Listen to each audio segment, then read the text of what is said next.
notice, and I know you notice this, Joe, when you out there, like between the Puerto Ricans and Dominicans, right? There's a certain bond between black people and Puerto Ricans, right? Because we got so much in common, right? And then there's a huge bond between even Dominicans and Haitians, right? But this is the thing. People don't even realize Puerto Ricans are Portuguese. Like, they are Portuguese. Like, when you went to Angola, you felt like you can talk, you can speak your slang Puerto Rican, and they responded back to you. Like, but was that before or after I got kidnapped by Ricano over there? Oh, Ricano? Hey, Joe, you don't know how many people I freed from Ricano, man. Ricano was a monster, man. That dude, man. Ricano is a problem, bro. And when I say that, Akon, people, they take offense to it when I say, I say Cuba at one time had 8 million people. Right. 5 million were slaves, unfortunately. 3 million were from Cuba. Right. And they all, when slavery was over, thank God, everybody integrated and had babies. Right. And this is why I tell them all the time. Some people look at me like I'm crazy when I say this shit. Nah, Joe, you ain't crazy at all, man. This is the reason why Cubans have such a huge African influence, because there was more Africans in Cuba than there was actually Cubans. You're 100% correct. Like, Cubans, they're considered Africans. I don't care how you see it. That's how I figure it. You know what I'm saying? So, and so when I go home, when I go to Africa, I feel like I'm home, Akon. I feel like, I don't know why, I've never felt like out of pocket or scared or anything in Africa, because I feel like we home. You know what I mean? Right. And the love is crazy. So you started out Akon, killed the whole game, and then you signed Lady Gaga. How did that come about? Oh, man. Well, the Lady Gaga situation, man, to this day, I always felt there was something special there. You know what I mean? She was always super creative. I mean, as quiet and shy as she was a monster when she got on that stage. I was working with Red One at the time. He was a Moroccan producer that I had just signed at that moment, and I had just closed my deal over at Interscope, and I was going through everything that they had in that building. And at the time, when I first heard Gaga with her demo, I didn't really understand. I kind of went past her because I didn't know what that was, because she was doing a lot of jazz.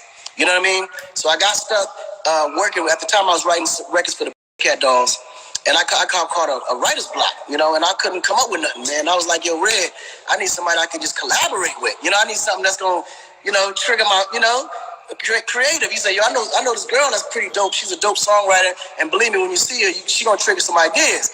And comes walking in Lady Gaga with these all gold leotards, right? So off top, coming in looking like she from the 80s. And just so you know, this was who she was naturally. This wasn't something that we turned her into. That was just who she was. And as we writing this record, man, at the time, I was like, damn, while she's in the booth, she's demoing the song out, because I wanted her to demo it out so the girls could hear it. And I was like, damn, this chick is a star. So I was like, yo, what's her situation, Red? He was like, I think she signed to Interscope. I said, nah, you sure? He said, all right, cool. So when she got out the booth, I was like, yo, so what's your situation? You know what I'm saying? I think we could do something. She said, well, I'm at Interscope and this, that, and the other. And I was like, but what's going on with your project? At the time, they kind of couldn't figure out exactly what to do, because I could understand why, because when I heard the demo, she was really doing jazz. It was like, because, she's like a classical pianist. A lot of people didn't really know that. Like, she's really musical. So I think the talent just was being referred in the wrong way, So I said, yo, let's just get this together. And then let me call Jimmy and see what's the deal. So I called Jimmy Iovine. I said, yo, Jimmy, man, I think I found the girl that, So he was like, I said, who? I said, Gaga. He said, really? I said, yeah, I think that's the one, bro. I think just give me 100% with this. Don't let nobody get in my way, and just let me take this over and let me own it. And Jimmy was like, all right, man, you're going to owe me one after this. I said, no, you're going to owe me one after this. Right? So, Jimmy was always he always supported everything I ever did, man. Till this day, I always gave him the credit for what, where I'm at from an entrepreneurial standpoint, and him believing in me, just understanding the artist and seeing a vision of an artist that no one really, got. So he kind of fought with me, you know what I mean? And before you know it, but the only thing was letting that record go, because the record that she was recording that was supposed to be for the Pussycat Dolls was Just Dance. So now I had to have a conversation with Jimmy, like, yo, Jimmy, I need this for her. You know what I mean? He's like, God, don't do this to me. You know, we need this record on these girls. And I'm like, I know, man, but the girls, Pussycat Dolls is already big. This is the kind of record that makes another superstar. And again, Jimmy. You know what's crazy is that's what happened to me when Irv and Ja did What's Love for Me. Right. Shantae wasn't out yet, and she did the reference. But she sounds so beautiful on What's Love. Right. It was like, yo, we want J-Lo. She's doing that so J-Lo can sing it. Right. I was like, yo, but this girl sounds fire. And they was like, yeah, but that's just the girl that be in the studio. I'm like, nah, B. Right. This is crazy. And shit went number one in America. You know what I'm saying? And it was like, because it felt natural. Because people don't realize, man, sometimes it ain't who's singing it. It's how the song is being sung. Like, prime example, like, I always go back to these references, man. I remember back in the early house music records, like, I got the power. You never knew who that was singing on that song. You never knew. You find out later that it was an overweight woman with just a beautiful voice, but she didn't have the look. So they always put these little models in there singing her parts, but you never really know. You know what I'm saying? And it brought me back to Kelly Price. I remember when Kelly Price first came out, and she had the most beautiful voice, sounded like an angel, but everybody at the label was afraid that she didn't have the look because she was overweight. You know what I mean? So they pushed the record out, but by the time they revealed who she was, it was a year later, and it was too late because you already fell into her. Yeah, they were doing that shit with Tina Marie with Rick James. She was white, and she was killing it. They wouldn't shoot videos. They wouldn't let nobody know she was white. Her was going gold and all that, till they realized, oh, it's a white woman singing black as bro. Like, you know what I mean? And that's how Tina Marie blew up. They used to play that back in the days. This is so crazy. I got to tell you the story because we on this, right? So I remember when I brought T-Pain over to SRC with Gob and Steve Rifkin. I was like, yo, I'm telling you, this nigga gonna be the next. Yo, listen, ride with me. Man, they laughed me out that building because they said he was ugly and he wasn't, he don't have the look. And I'm like, man, just forget about the look for a minute. Just listen to these songs. And you know Gabi, right? Gabi.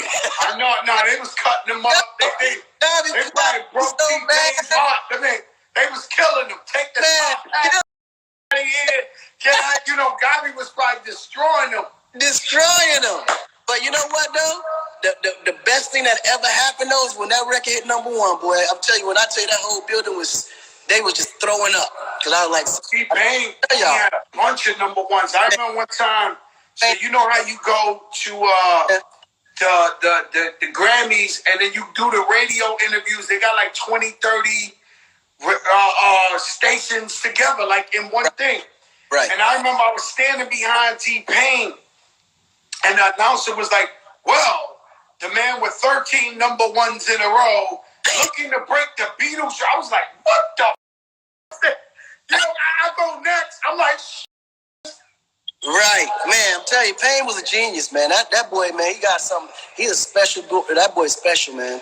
And he's like one of them. I kind of always felt and knew that though, man. But I just always felt that it's just a matter of time before he got his just due. Because even when we came out with the whole auto tune and it became this whole big movement for the whole music industry, now, as you know, it's a standard.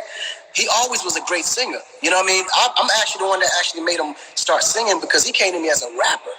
And wrong, too, like a dope rapper, And I was like, man, but if you want to get the world, you get the world with melody. Because if you rapping, you're going to be in certain parts of the countries that don't speak no English. They won't know what you're saying, and they're not going to be able to relate. But if you give them melody, even if they don't know what you're saying, they'll be able to feel what you're saying. There's no way you can, no way you're going to be able to lose. You was making these smashes, though. Like, anywhere we went, it was just like, there's one thing to have the pride of Africa behind you, but there's another thing, people loving you from all over the world. I don't know how long you went on tour. Like, I was just like, yo, where's Akon now? They like, yo, he in Asia. He over here. He over there. I didn't know. Yo, you know what's crazy? Like if you look at my albums and the release cycles, I released a record every 2 years. So I released Trouble at 2004, then released Convicted 2006, and then released Freedom 2008. So the reason why it took me 2 years to come back around and release a record, because once the record will be released, I would be on the road, and by the time I covered the whole globe, it'd be 2 years and came by, and then I'm recording and sending out the next record. You know what I mean?